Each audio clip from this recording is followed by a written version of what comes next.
Everybody, thanks for joining me. We'll go ahead and get started here. If you got a question, you'll just post it either below the video or so it's going to be, if you're on a mobile device, it's either going to be below the video or if you're on like a laptop or a desktop computer, it may be to the right of the video. All right, so let's go ahead and get started here. Scroll down, see what the first question is. All right, so Michael J says, hi, Q from sunny Phoenix, Arizona. I just joined TSG and am somewhat overwhelmed with all the various courses. Pre-assessment says do spine videos. 20-minute distance fix courses were suggested to do first. Other videos pop up as suggested or gray areas to work on. How do I prioritize to get the most out of the program, and or you suggest doing multiple courses at the same time? So it really depends on how much time you have to practice. So the 20-minute distance fix is, if distance is really important to you, then it really should be for the most part. Then I recommend doing the 20-minute distance fix course for sure. The 20-minute distance fix course comprises of 3 range sessions a week, or actually 2 range sessions a week. Then there's going to be a home session. Then there's, roughly about an hour of videos to watch every single week. So if you think about it over the course of the week, it's probably 2 to 3 hours to practice your speed. Now, that doesn't seem like a lot, but for some people, it's hard to find 2 or 3 hours of practice and then also get to play all the golf you want and so on and so forth. So that's basically what it takes to keep up with that program. Now, you can go at it at your own pace if you only have an hour to practice every single week. Then you may stretch the course out to 6 weeks or something like that. Now, if you have a lot of time, you have, 5-6 hours to practice every week, maybe working on the stable fluid spine, you can work on that. And then also the 20-minute distance fix as well. So it really depends on what's most important to you. If right now distance isn't really the most important thing to you, and it's just about, getting your technique in order, then the stable fluid spine may be the area you want to go to. And like I said, I would try to give 2 to 3 hours a week to work on it, to get through it, in a timely manner. And then if distance is more important to you, then work through the distance course. If you have lots of time to practice, then work through both of them, but work through them separately. You don't want to be working through the distance course and then trying to add the stable fluid spine in there at the same time, because you're just not going to get the most out of it. When you're speed training, you want to focus on the speed. Technique training, you really want to be focusing on that. So if you imagine, you can't really give all your focus to 2 things at the same time, right? So if you imagine, somebody who's texting and driving, right? They're not going to be doing both of those things really well. They're going to be driving poorly, which is probably why texting and driving is illegal, right? In most places. And they're probably not going to be texting very well either. They're probably going to be mistyping words and things like that. So if you were to do them separately, you could do them both very, very well, which is why you want to do that. Now, you can do things. I'm not saying you can't do 2 things at the same time. Like you can walk and chew gum at the same time, but walking and chewing gum are both inherently very natural things for you to do. They're subconscious things. They're things you don't even have to think about. A lot of times you're chewing on gum and you don't even realize you're chewing on it, right? And walking, it's not really something you have to think about to do. It's just something you can inherently just do, right? So that's why you can do those things. Once you work through things in the course, like the stable fluid spine and the power turn and things like that, you'll get, those will become second nature, and it'll be like chewing gum or walking or things like that. But it takes some time to get to that point, right? So that's what I recommend doing. Now, keep in mind that as you go through the 20-minute distance fix, there's some overlap there. It definitely includes some pieces of the top speed golf system in there. The first drill, the catapult drill, that's basically your power turn right there.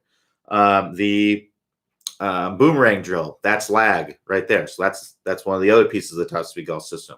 We work on releasing the club, which is the straight line release course. So there's all kinds of things in the 20-minute distance fix course that overlaps with the top speed golf system as well. But it really just comes down to what's most important to you. And you got to look at that, and then how much time you have to practice and base that on that. But I would work on everything separately Try not to do things at the same time. I know it may seem logical. I can kill two birds with one stone here if I work on my sacral fluid spine and the speed at the same time. But the reality is that you just don't get as much out of either one of those if you do that. All right, so Janice K says, great job, Q. Really enjoy office hours. I've been working on the 20-minute distance fixed course. I was wondering when Clayton says, swing as hard as you can, do I try to maintain balance? Yeah, you want to try to maintain balance, but you may lose balance sometimes. When we're swinging with 100% effort and it's not something that we're really used to, it's possible that, things can get out of balance a little bit. So you definitely want to try to stay in your balance, but it's okay if you get out of your balance sometimes. That's just part of it. That's what's going to happen. If you watch guys on the long drive, right, or the women in the long drive, they're not perfectly balanced into a beautiful finish every single time.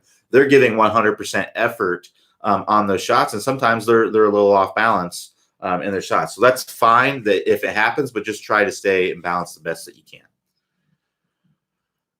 So John Z says, isn't it possible to square the club face with body rotation as long as you maintain a flat left wrist through impact? So yes, you can kind of come into contact mainly with your body rotation and square up the face and basically be essentially holding the face a little bit more. Everyone's going to have a little bit of face rotation as they're going through contact from rolling of the wrist, not as much for some people, especially flippers. So like if you're somebody who's a flipper, you're usually going to be coming into contact with the face very open, and then you have to flip the club into contact, roll the wrist over hard. You're going to have a rate of closure that's very quick, very fast. It's going to be a little hard to be consistent. Whereas if you're somebody who's squaring up that club face earlier, you're getting this club face more closed coming down, right? So you can see here, I have more of a flat-ish wrist. I'm getting that face more close coming down. I'm more rotation into contact, and that's mainly what's squaring the face is that my body rotation. Now, I wouldn't just say just because you have a flat left wrist and that you are rotating into contact that you're going to square the face automatically. That doesn't necessarily happen. Your arm can be supination and pronation, where you're outward rotation, inward rotation. So you watch, if I'm coming into contact, I'm rotating. I'll do it in this way so you guys can see it. But you can see as I'm rotating, I'm rotating open. I have a flat wrist here, but you can see that face is wide open. So if I pronate my trail wrist, so that's doing this, and supinate my lead wrist, that will square the face. So there definitely has to be some rotation going on. And for some people, it's going to be a natural feeling coming in, the arms kind of rolling over each other a little bit. And for some people, they may leave the club face wide open when they're coming into contact with a flat lead wrist. So just some things you need to look at. If you have a very weak grip, you may also need to bow your wrist coming into contact. So if you look here, if I have a very weak grip, meaning my thumb is going basically straight down the shaft here at address. So that kind of grip to get forward shaft lean at contact, right, and to have a square club face, I may need to have a little bit of bow there. You can see I just have a little bit of bow. Whereas if I have more of a neutral grip, so that's where I turn my thumb just a little bit on here, that's going to be more of a flat wrist. So you can see here at contact, my wrist is pretty much dead flat here at contact. Now, if I have a very strong grip, meaning I've rotated my wrist a bunch like this, the V on my hand, meaning where my thumb and my hand kind of come together and create that crease, that's pointing more toward my shoulder here. So you can see like that, it's very, very strong. When I'm coming into contact, if I have a square club face and forward shaft lean, my wrist may actually appear to be cupped a little bit at contact. So it really depends on your grip a little bit. But yes, you can have a flat lead wrist, and you can feel like it's more body rotation that's coming in, but understand that that's not necessarily going to square the club face. There's other things that are going on. Your arms can be rotated. Your wrist can be have a flexion and extension in them that close and open the face. There's other things that are going on there as well. Your arm can have internal rotation or external rotation. So if you think about your lead arm, if my lead arm is externally rotating, right? externally rotating, that's going to close the face. Internally rotating is going to open the face. And then supination is going to close the face. Pronation is going to open the face with my wrist.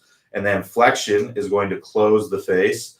And extension is going to open up the face. So there's all these things that can be going on with your arm that's typically that can open and close the face, even if you're getting great body rotation as you're coming in there. And that's just the lead arm that I'm talking about. So, the trail arms definitely got some things going on too they work together, but there's definitely some things going on with the trail arm that can happen too. So typically what you're going to see with your tour player is you're going to see the lead arm is going to have what's called internal rotation. So my elbow is going to be pointing more out toward the target.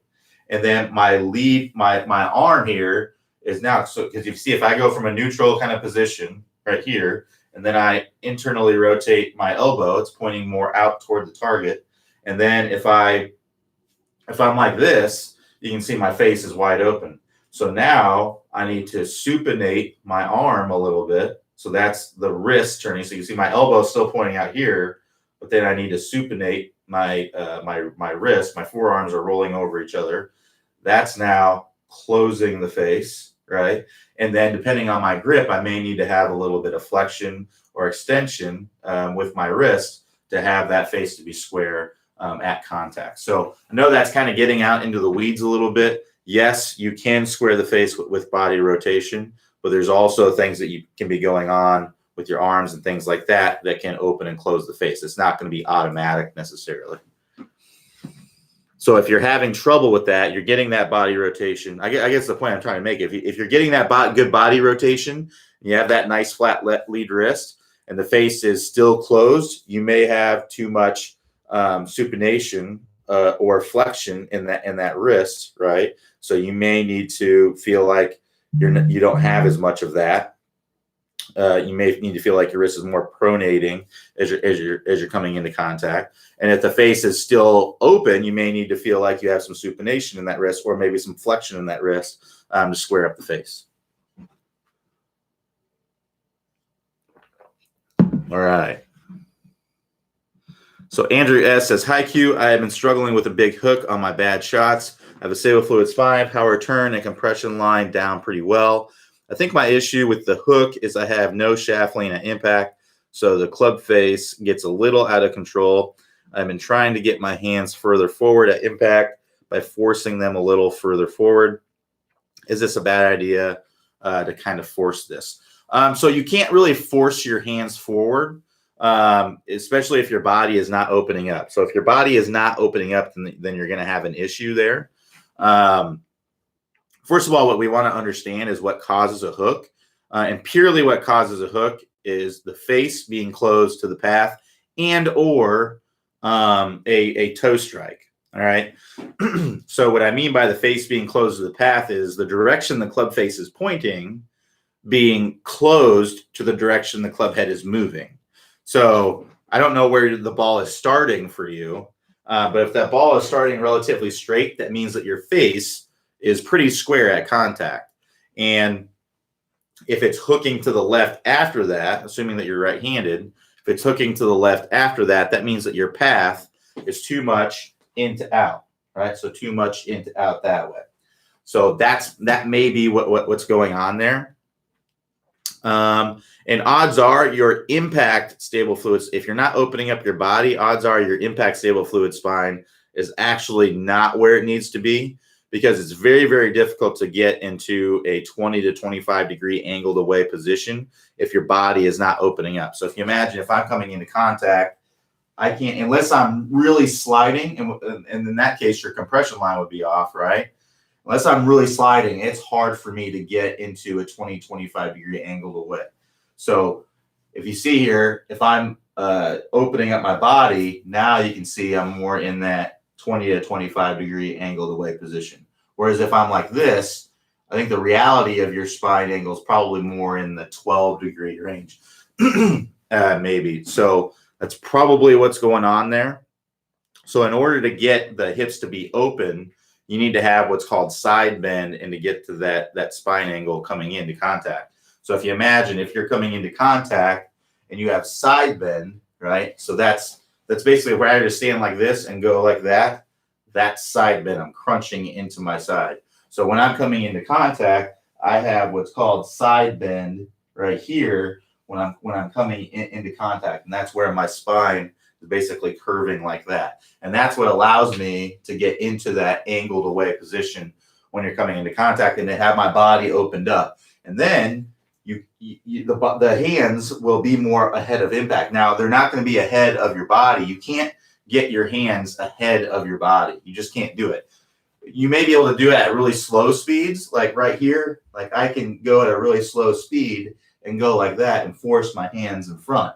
But when the speed is revved up, you can't get your hands in front of the body. The hands are always going to flip in front of the body if you don't open up your body. So if you watch here, it looks like my hands are in front of my body, but they really aren't. So let me do it from this angle. So I'm at a 45-degree angle going that way. I'm going to show you as I'm coming into contact. Here I am forward shaft lean. Look at my hands. My hands are not ahead of my belt buckle. This is my hips are basically square. Here, let me get my hips actually square to the camera here. So now my hips are actually square to the camera here. They're not in front of my belt buckle here, right? So that my hands are not in front of my body. It just has the appearance from this angle that they're ahead of my body because my hips are 45 degrees open and my hands are ahead of the golf ball and you're straight across from me. So that's not really what's going on. Is my hands are still in the same place that they were when I was flipping, when my hips were square. It's just that I've rotated my hips open and now my hands are basically in the same place in front of my body. So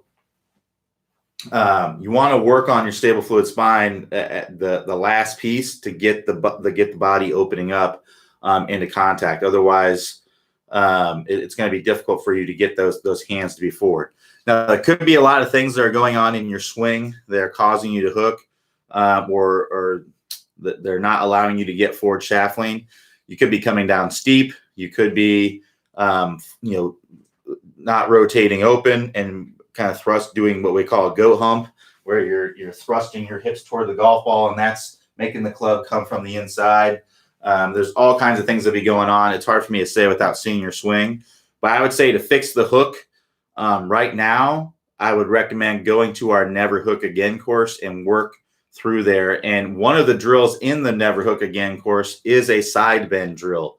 So there's a great drill in there to work on that directly, that side bend that I talked about. So I'd highly recommend going to that Never Hook Again course, because that's going to get you to where the best way to fix a hook, right, is to learn to hit a slice. And to hit a slice, your face has to be open to the path. So learn to get your face open to the path, and then that will fix your hook. And then to get more consistent with it, I'd recommend going and making sure that you're actually nailing your spine angle, that impact angle. You're probably nailing it at address, and at the top of the swing, everything looks stable. But I would imagine that if you're not able to get to where your hips are opening up and you're getting forward shaft lean and things like that, you're most likely not in that most important angle for the spine, which is that one at impact where you're in that 20 to 25 degree angled away range. And to get to the Never Hook Again course, all you got to do is click the house icon at the top of the screen. That's going to take you to the homepage. On the homepage, if you scroll down, you'll see a list of all the courses that we offer. Click that Never Hook Again course and start working through the drills. Again, I think that side bend one's probably going to be a really good one for you. So Philip L says, my fades are almost a club shorter than my draws. Is that normal, or do I need more forward shaft lean with my fades? That is a great question. So typically your fades are going to be a little bit shorter than your draws because of that reason. So if you imagine, I get to use my angle finder here. I don't get to use this very much. So I got this specifically for office hours so I can show you guys this kind of stuff. This is actually a truck hitch thing. You put it on your truck hitch. There's another one, and you try to match the bulbs. And then if you know that you got the bulbs matched, then you got your trailer lined up. Anyway, so again, what we talked about before in the previous video the previous question is that to hit a fade, the face has to be open to the path, and to hit a draw, the face has to be closed to the path. So when you open the face, right? So if I open the face, that adds loft to my face. So if you watch here, if I open the face, You can see how that goes up a little bit. It adds loft. So when you add loft, it's less compression, right? So you add loft. That's why, an 8-iron doesn't go as far as a 7-iron or a 6-iron, right? So when you add loft, you lose compression. So that is the reason why your fades are going to go shorter than your draws. Now with a draw, you close the face of the path. So if you watch, if I close the face, when I close the face of the path, I'm now adding compression, right? I'm taking loft off this face a little bit. So you're going to get, the ball's going to go a little bit further typically. So that's basically what's going on there. So when you see people hitting power fades, what they're doing is they're actually de-lofting the face even more when they are opening it to basically compensate for that. So they're getting the same amount of distance out of their fades as they are out of their normal shots, or even more if they're really de-lofting that. So there's some great videos on the site for hitting a power fade. I'd recommend watching those and going through the drills. Really what it comes down to is the easiest way to do it is essentially feel like you're holding off the face. So you're coming into contact, you're getting your hands, you're really opening up, you're doing all the things to get forward shaft lean, and you're instead of rolling the face over, you're basically holding the face open through contact so that the face is open to the path. But you're doing all the things that you would normally do to get more forward shaft lean. So you're trying to hit a really, really low normal shot. The only difference is that instead of rolling the face over to square it up, you're essentially holding the face, and along with the extra forward shaft lean is going to allow you to get that power fade. So if you want to find some great videos to hit a power fade, what I recommend doing is searching them on the website. There's a great search engine on the website. In the upper right-hand corner, if you're on a like a normal computer or a laptop or desktop or whatever it might be, in the upper right-hand corner, there's a little search box there. Search 2 words, power fade. We have several videos on it, and I recommend checking them out. And then if you're on a mobile device, in the upper right-hand corner, there's an icon there that's 3 horizontal lines. If you click on that or select that, that will expand a menu. On the bottom of that menu is the search box. You can search power fade right there. Search the power fade if you want to work on hitting that power fade, like Dustin Johnson, Brooks Koepka, JB Holmes, like all them guys. So Charles P says, after doing the move, my right side gets in the way during the downswing. Am I not turning my hips quickly enough? It sounds like the club's probably getting stuck behind you. Now, this is a big thing that I see with people who are shallowing out the club, is they take shallowing out the club as shallowing out the hands. That's not what we're doing. We're shallowing out the club. So, Charles, I imagine what you're going to see when you look at your swing is you're probably getting stuck. So that means you're coming back here. You're getting the club way, way back here. And now everything's in the way, like what you were talking about. So we're not trying to shallow the hands. See, my hands are getting really shallow. We're trying to shallow the club. The club is shallowing, the club head back here. This is what we want shallowing out. So bring your hands to the same spot they normally will and shallow out the club. Get that elbow more in front of your body here so that it will get your elbow in a place at the top so that your elbow can work more in front as you're coming down. Otherwise, it's going to get stuck. And if you get stuck, you just can't hit the golf ball very well from here. You're either going to compensate. You're going to have to compensate to hit a decent shot. You're either going to stand up and flip, right? Or you might do one of these and really flip through contact. So it's just difficult to hit the golf ball from there. So get the hands up here and coming down to where your elbow can come in, and you're shallowing out the club. That's coming from internal rotation of your arm here, your elbow basically pointing out, right? And that's coming from external rotation of your trail arm, that's your elbow, coming in. So that's what's happening there. And then it's the turning of the doorknob to the right with your wrist that's also doing that a little bit. So that's all getting this club to where it's shallowing out. It's this motion right here. I can actually have my hands coming out way out here and have the club shallowed out as long as I'm doing those things that I talked about, and I can hit the ball from there. You don't want to have the hands way, way, way behind you because you're going to have a hard time getting that clutch out. So I imagine that's what's going on, Charles. Look at your swing and see if that is the issue. Get the hands more out in front of your chest and shallow out the club by doing the elbow motions that I talked about. So elbow, I try to get your elbow almost like it's pointing parallel to the ground. So you can't really see my elbow. So if my elbow is pointing straight down to the ground, I want my elbow like that. I want it to be basically parallel to the ground. That's the feeling that you're going to have. That's going to allow you to get this elbow, your trail elbow, externally rotating as it's coming down. That's going to allow you to get it in when you're coming into contact. So get those hands out in front of your body more and shallow out the club.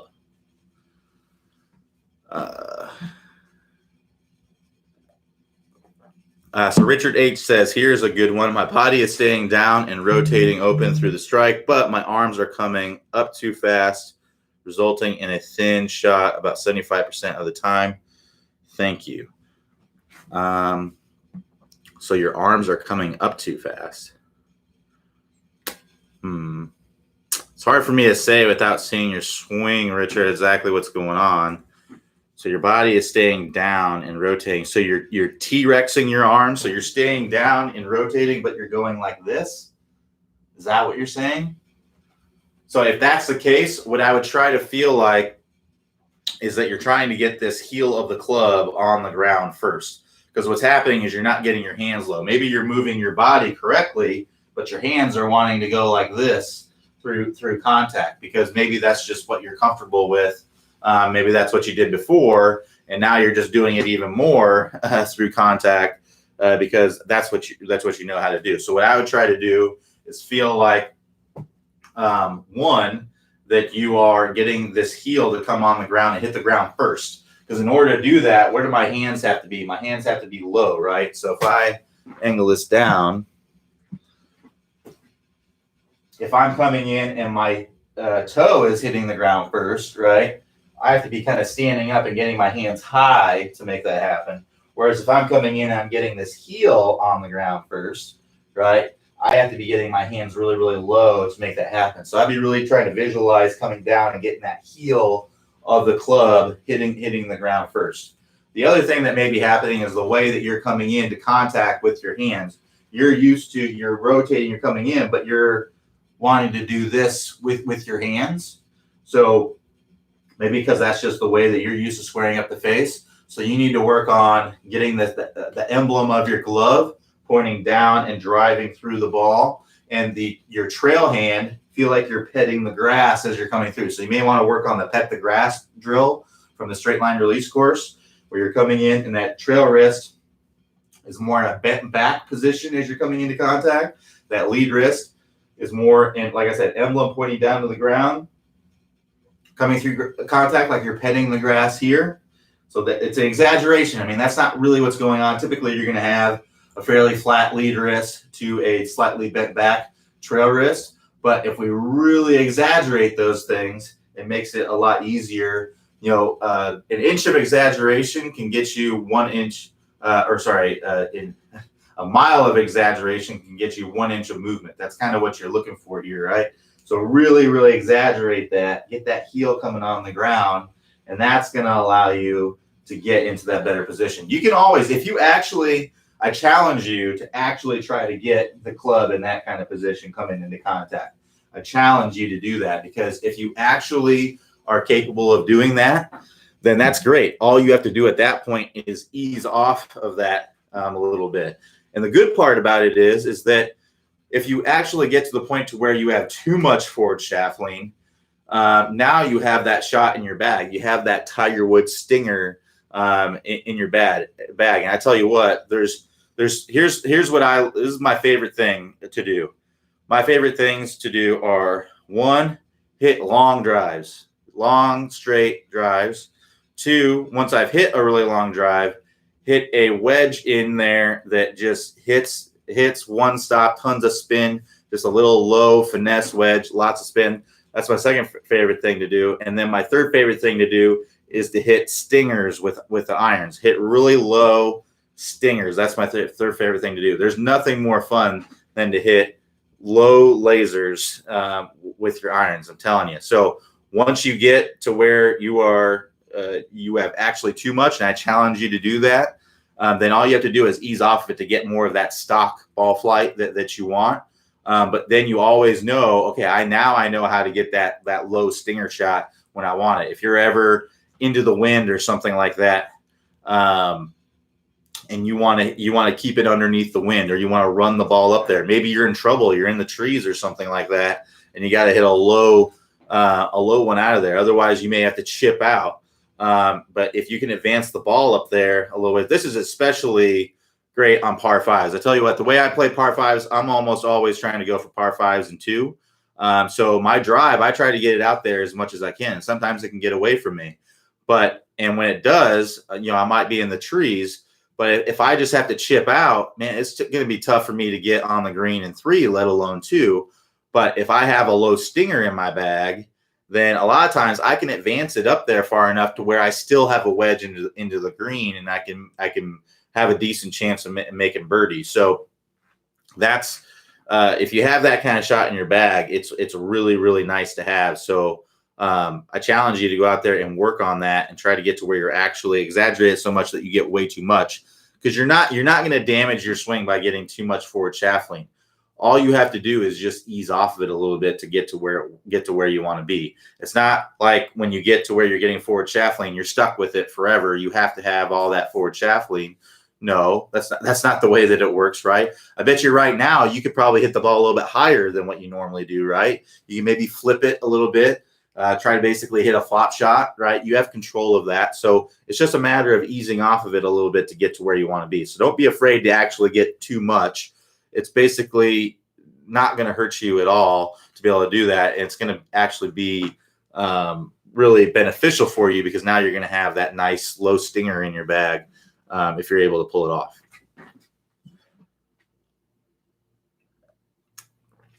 All right, so Steve M says, I've heard mixed reviews on closing the club face on the takeaway. I find it easier to bow my left wrist on the takeaway rather than the downswing. What are your views? So you can do that in the backswing. In fact, you're going to see a lot of tour players not necessarily bowing their wrists in the backswing, but doing what's called counter rotation. So it's more from forearm rotation that's closing the face. So you're going to see more tour players, a lot of tour players, they're bringing the club back like this. So you can see my wrist is not bowed or anything. It's just that I've rotated this face. Essentially, I haven't brought this toe up. So in the backswing, I haven't brought the toe up to where it's up in the air. I've actually kept the club face kind of pointing at the golf ball as I bring it up to the top. And you can see at the top, I have maybe a slightly bowed wrist, right? And my club face is a little closed at the top. What has to happen, though, is that has to be happening in the downswing, too. So I find that a lot of people, they'll think, okay, well, it's easier for me to close the club face in the backswing. But then in the downswing, what they do is they just open it up. They come down steep, and then they come down to where they're in this position coming down. And then they have to flip the face and roll it to get the club face square. What needs to happen is if you're doing this bowing of the wrist or the counter rotation that I talked about in the backswing, and you got this face fairly closed at the top, you have to maintain that and essentially hold that as you're coming down into contact. You can't lose it when you're coming down. Otherwise, it's pointless to do. It doesn't do you any good. So if it's helping you to get, if getting that counter rotation or that bowing of the wrist in the backswing, getting that face closed at the top is helping you to keep it closed, essentially holding that in the downswing, then you're in great shape. That's exactly what you want to do. But if you're holding that closed and it's causing you to react and open it up in the downswing, like if you're looking at your downswing and you're seeing this face is like this, when you're coming down, you've got that face open. You need to have this face pointing more down toward the golf ball so that you can rotate into contact. Because otherwise your rate of closure, your ROC, is going to be very, very fast. You're going to be coming into contact like that, right? And so instead of coming into contact like that, see the difference between that and that? It's a big difference, right? So it's a little bit harder to have good timing. Now, there are benefits to having a fast rate of closure, right? You get a little bit more speed, but your timing, it's more difficult to have good timing. So if you think about why Brooks Koepka is very, very accurate, right? I mean, when he is putting well, he's basically impossible to beat, because he's very powerful, and he has a rate of closure, a very, very slow rate of closure. His club face is not going, it's not going through contact. It's going from a little bit open to square to a little bit closed. Whereas with some players, it's going from very open to very closed. Those are your less consistent players that are going on there. So he's doing that because if you look at Brooks' swing, he's coming down. He's got this face. It's like this. If you look at his wrist, it's bowed, right? And he's just rotating into contact and keeping that club face square. He's holding that face all the way into contact, and that's allowing him. He has tons of power, so he doesn't need that rolling face to get a little extra bit of club head speed. The reason why you get a little extra club head speed from rolling the face hard through contact is because your toe is moving faster than the heel, right? So if you imagine a driver, if you're swinging 100 miles per hour with the driver, that's measured from the geometric center of the club. The edge of the toe can be moving 7% faster than that. So if you're swinging 100 miles per hour with the driver, the edge of the toe here can be moving 107. And then conversely, the edge of the heel can be moving at 93 miles per hour. It's 7% on this side too. So if I'm rolling this face over harder, this is actually, it's creating another level, which is making the club head move faster. So that's why you get a little bit extra from that. But if you're a big, strong person already, it's not a lot that you're getting. I don't know the exact number, what you'd be getting. That'd be something I'd want to look into as far as how much extra you're getting from a rate of closure. But it's definitely something I would say. But if you're already a big, powerful player like a Brooks Koepka, you don't need that extra roll of the face. You're already swinging 120 miles per hour. So, you don't really need much more club head speed than that to play anywhere. So I would say as far as the left wrist is concerned, you have to just make sure that you're doing it in the downswing too. So that's great, especially if you're able to do it in the downswing, but it has to be doing it in the downswing. You can't close the face in the backswing and then open it in the downswing because you're just going to be as dead as you were before, right? So Richard H says, I want the club head to go down the line further in reference to my previous question. You want the club head to go down the line further in reference to my previous question.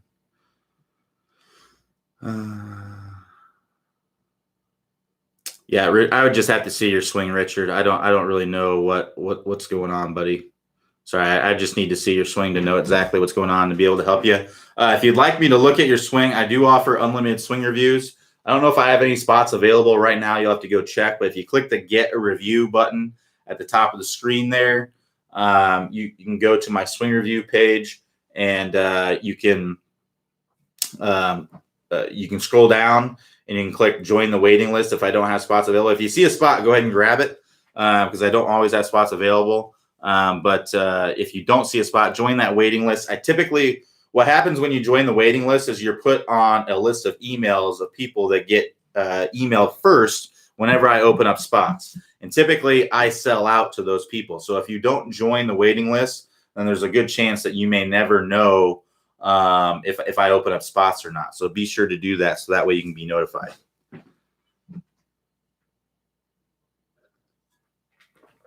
All right, so David E says, Dear Q, I have a question on your endorsed approach to making sure that I have a spine tilt away from the target.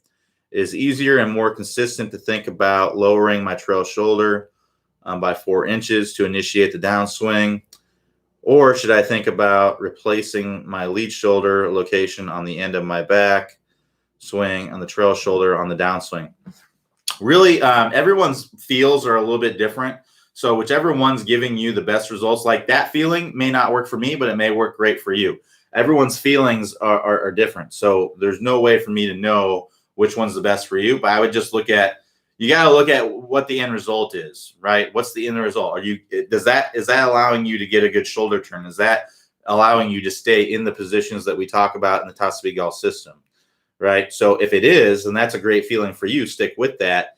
And you're getting great results with it, then yeah, that sounds like it'd be a great feeling. But if it's not, then you may want to look for something else, right? So that's why I would say to that. Like I said, everything, a lot of what golf is just adjusting your feeling to get the desired result that you want. So that's all you're doing right there. There's an infinite number of feelings that you can have to make things happen. It's a matter of finding the right feeling that really works for you. So, that's why there isn't just one lag video, right?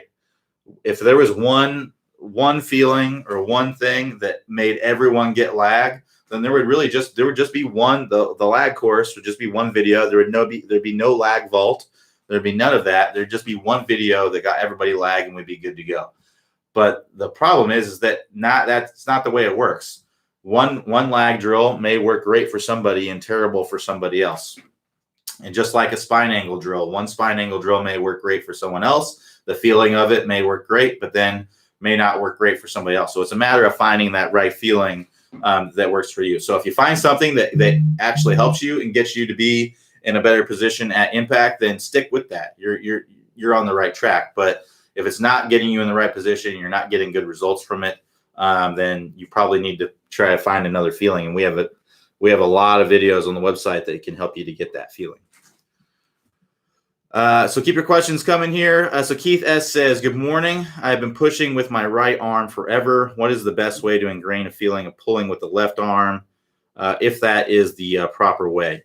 So yeah, there's definitely going to be some pushing at some point with the lead arm, or sorry, with the trail arm. So if you imagine when you're coming down here, right, as I'm coming through contact, I'm going to be pushing this arm through to the straight line release.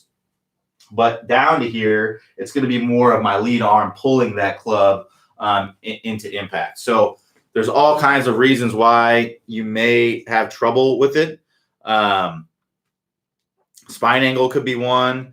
So I'd be looking at your spine angles, making sure that you are angled away from the target. So you want to be nice and angled away at address. You want to be nice and angled away, stable as you're going up to the top. So we don't want to be swaying, right? So if I'm swaying like this, I'm typically, if I really go to rotate my hips, I'm actually working with a student on this right now who has the big time hip sway and the backswing. So he's very vertical at the top of the swing because his hips are swaying like this. And he has great hip action in the downswing. But what that hip action does is that gets the club stuck behind him. And now to get this club into the golf ball, he has to throw his trail arm at it as it's coming through. So that could be a part of the reason why that's going on. So there's all kinds of things that you could be doing. It's really impossible for me to know, but I'd be just working through the system and getting your stable fluid spine good, get to where you're nice and angled away. Because now if I'm nice and angled away at the top, now I can more easily get this arm working into my body, right? And instead of getting it stuck behind me. If I get stuck behind me, I have to straighten it out too soon. So I need to get this elbow working down into my body here. And it also helps me to swing from the inside. If I'm leaning toward the target, I'm going to tend to want to come over the top, which is going to lead to that straightening of the trail arm there. So I first make sure that your spine angle is good. That's the first piece of the top speed golf system. Make sure that that's good. Now, power turn is another one that can lead to that over straightening or that straightening of the trail arm too soon, or the pushing of the lead arm. Because if you're not getting a good shoulder turn, you may need to feel like to get any kind of power that you really have to force your way through with the arms. And that could be what's going on with you. So if you have this good shoulder turn as you go up to the top, really, really good shoulder turn, at least 90 degrees, then you're going to feel like you have all the time in the world to get down to the golf ball, and you're not going to rush the downswing or feel like you have to get so much power with that. Another thing could be your lag, right? So if you're not getting lag in the downswing, obviously we want to be sharpening this angle as we're coming down. We don't want to be going like that to begin with. So if you're already straightening that trail arm to begin with, right, you can't really get lag when you're doing that. So if you're getting some good lag, you're going to be, that trail elbow is going to be working underneath that lead elbow. As you work through the lag course, you're going to be able to get that elbow working a little bit better as well. So you may need to work on the lag course there. And then if we can keep on going, the compression line, let's see here, how can the compression line? So if I'm bumping my hips forward, right? If I'm bumping my hips forward, I can't rotate. So I'm going to have to straighten out that lead arm to get to the golf ball, right? Whereas if I get my, if I don't bump my hips forward, right, and I get to where I'm rotating when I'm coming into contact, this is the compression line, by the way. If those of you aren't familiar with what the compression line is the line that goes from our lead ankle, lead hip, lead shoulder. We want that to be in a straight line, slightly angled away from the target. If I'm bumped out from that, I can't rotate my body. Everything is going to get blocked up in here, and I can't rotate. And when I can't rotate, I'm typically going to flip. When I do that, my arm, I'm going to have to do that with my arm to get to the ball. So that's going to be a big part of it. And then the straight line release, right? That's going right into it. So the straight line release is right here where the club is splitting my forearms. That's my straight line release. I want that to be happening about 45 degrees out in front. So if you're straightening your arm early, that release is typically going to be happening right at impact or barely after impact, right? So that straight line release course is going to get you to where you are keeping that arm more bent into your side, coming into contact, and then it's releasing out here out in front. So you just need to work through the system to get to where you're in a better position with that trail arm. Work through the system, work through the stable fluid spine, work through level 1, level 2, level 3, then go to the power turn course, work through the levels there, and that right arm will just working through the stable fluid spine, it's going to get better just working through that. So work through those sections, work through the top speed golf system, and that will definitely help with the trail arm issue. All right, so Ed D says, coming into the ball very steeply, what do you suggest? Getting the club shallowed out in the downswing. So if you're coming down steep like this, right? Like I said, it could be a spine angle issue. You can look at that. If you are very vertical at the top of the swing, you're going to tend to want to come down like that in the downswing, right? So you want to get nice and angled away so that club can work from the inside. So if you look from this angle, if I'm nice and angled away, that club's going to want to work from the inside. But I'd work on drills to get you, if you're seeing your spine angle is good and you're just coming down steep like that, work on shallowing club drills. That's basically what it is. If you're coming down steep, that's the opposite of shallowing. So you want to feel like when you're coming down that your lead elbow is going to be pointing more out. Because when you're coming down steep, my lead elbow is pointing straight down to the ground, essentially. I want to try and get my lead elbow pointing more parallel to the ground. So that's going to be internal rotation of your lead arm. And then your trail arm is going to be externally rotating. So if you watch here, my elbow is moving down. Basically feel like your elbow is coming in and it's chasing your belt buckle as you're coming in. That's the feeling that you want. So you want to be rotating and your elbow is chasing your belt buckle. You watch here, if I do that with the club, what happens with the club, right? So if I'm rotating and my elbow is chasing my belt buckle, that's shallowing out the club. So kind of work on those feelings, but we also have tons of videos on the website for shallowing the club. We have the move course, which is going to be good for shallowing out the club. The tennis racket drill is a great drill in the move course to work on that. We have, like I said, we have tons of shallowing drills on the website as well. So to get to the move course, click the house icon at the top of the screen. That will take you to the home page. Scroll down on the home page, and then you'll see all the courses that we offer. Click on the move, start working on shallowing out the club. If you want some more drills, some supplement drills to the move, you can search shallow or shallowing on the website. In the upper right-hand corner, there's a little box that you can search things. You can search the word shallow or shallowing. You'll find tons of videos. If you're on a mobile device, there's an icon in the upper right-hand corner that's 3 horizontal lines. Select that. That'll expand the menu. And if you scroll down to the bottom of that menu, you'll see the search box there. Search shallow or shallowing. You'll find more videos there as well. So Tim L says, sometimes I get into the ball striking or swing problem. I find if I back up and redo either lessons, I can get back to where I need to be. Do you agree? Yeah, so you're basically talking about working on skill or technique. And your technique is what gets you in a better position at impact, and it makes it easier to acquire the skill. So if you have terrible technique, right, it's going to be more difficult to have really good skills. So your technique is the top speed golf system, right? So if your spine angle is off, it's going to be a lot harder to get that club to work from the inside and on plane and so on and so forth. It's going to be hard to control your face and your path. It's going to be hard to control your ground contact. It's going to be hard to control your strike location, which are the big things that matter in the golf swing. So strike location, where you're striking on the club face, your club path, which is the direction the club head is moving through contact, your face angle, which is the direction the club face is pointing at contact, and then your ground contact is where the club is coming down and hitting the ground or not hitting the ground in relationship to the golf ball. So if you have control of all those things, you can play really great golf, and your technique is what allows you to be in a good position to make that happen. So if you imagine your stable fluid spine, right? So how does this help me control my strike location?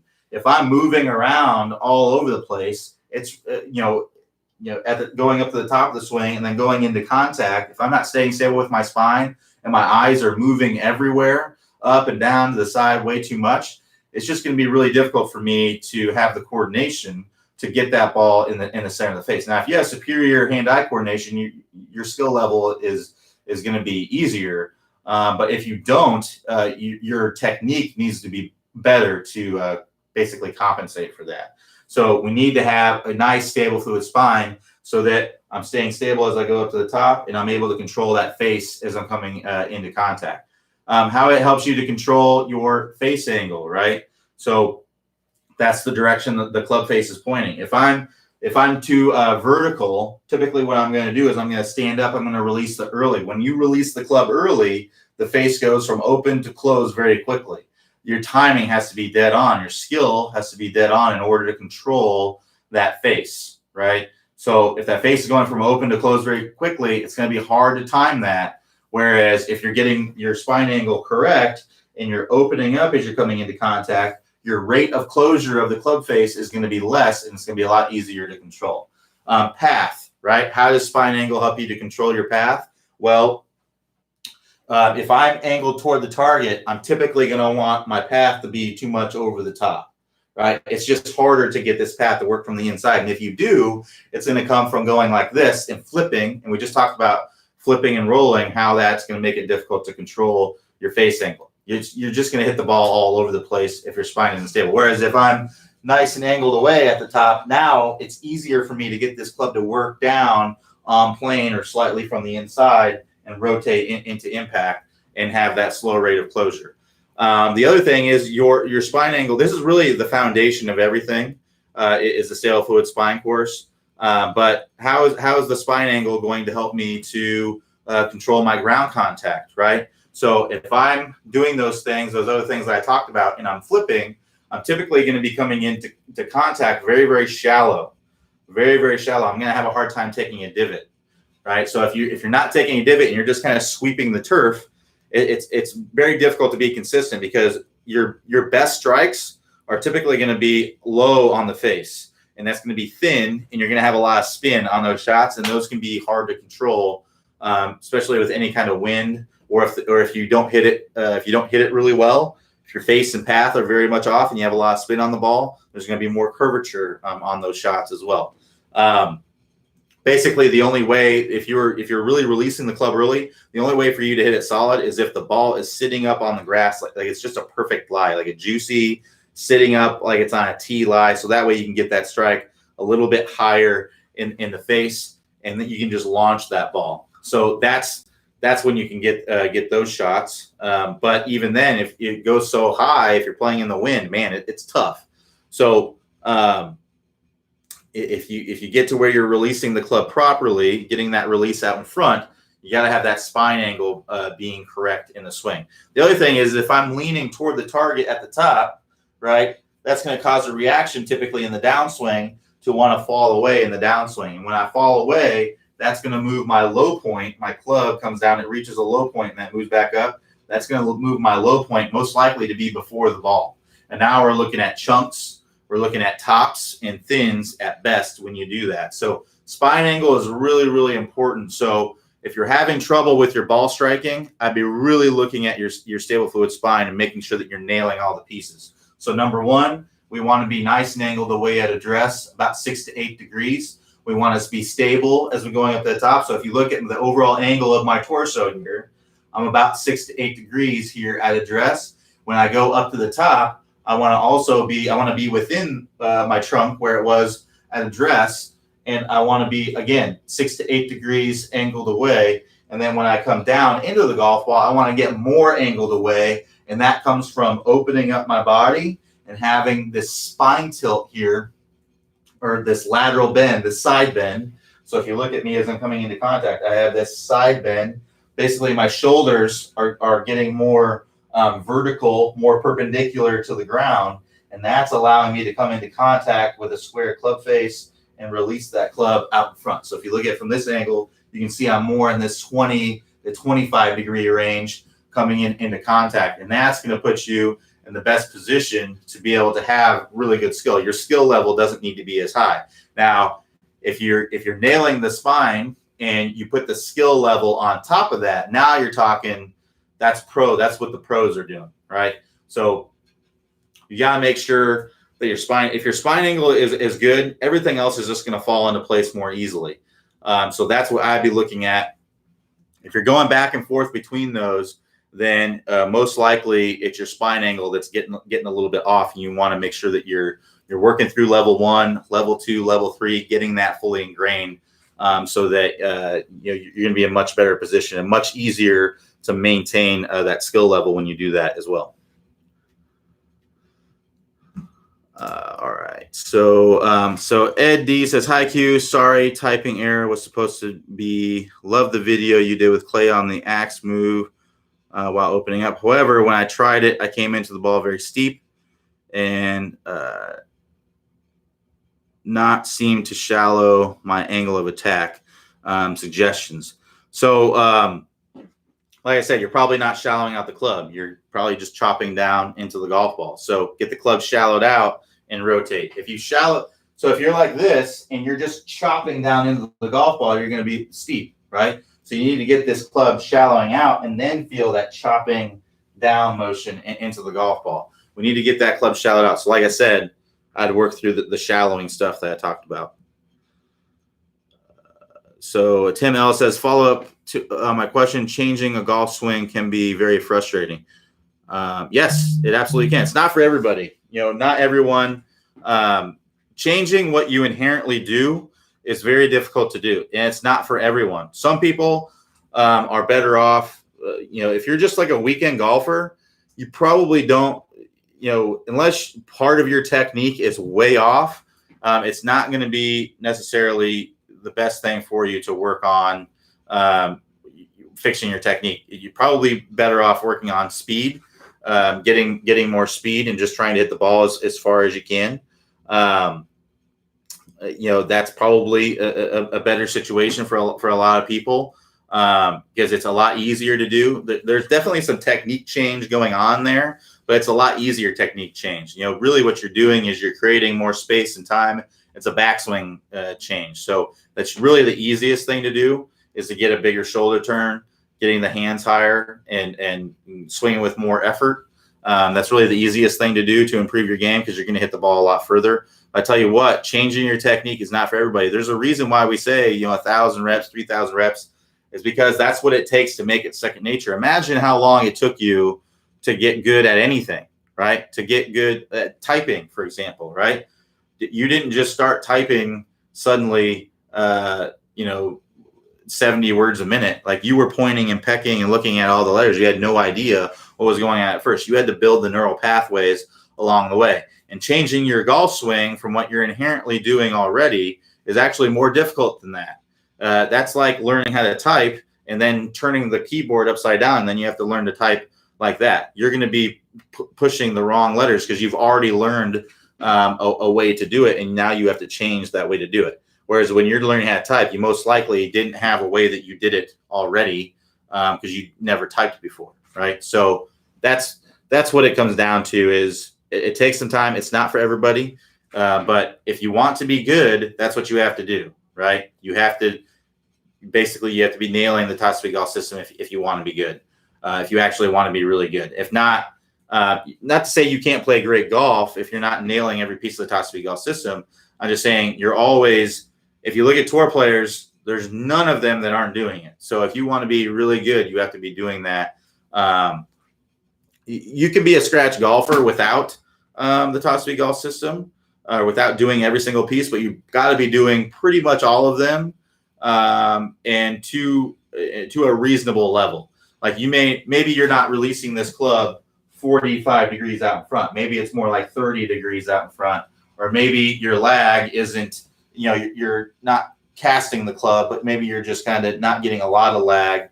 Maybe your shoulder turn is 90 degrees, but really no more than that. Like you're on the low threshold of all of those. You can play some good golf. But yeah, it takes some time. That's for sure.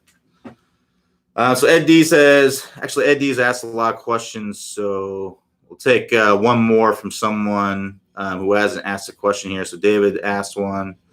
All right. So one more question here from Yvonne S, who hasn't asked a question yet.